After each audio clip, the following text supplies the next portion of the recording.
In this video, I'm going to explain the formulas for the area of rectangles and parallelograms. So the area of a rectangle can be found by taking the base times the height. We use little b, little h for base and height. Where it comes from was we literally used to draw rectangles on graph paper. Okay, and we'd have the kids count how many squares are there. 1, 2, 3, 4, and so on, until they got to 15. And they would say, okay, it's 15 squares. Or we then turn it into square units. Okay. When you got older, then you realize instead of having to count each one of those, you took 3 times 5 to make it a little faster. So 3 times 5 gives us 15, and that's where we get our area of 15 square units. Okay, and we can apply that to parallelograms as well. Here's the formula. Area equals base times height. So my base could be here or here, because remember, opposite sides are congruent.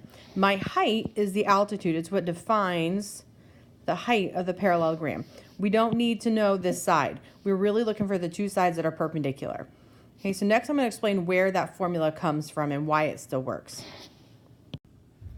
Okay, so I was explaining that the area of every figure we study is really based on the rectangle. So here's a parallelogram. I have the base and the height listed. I could also move the base down here.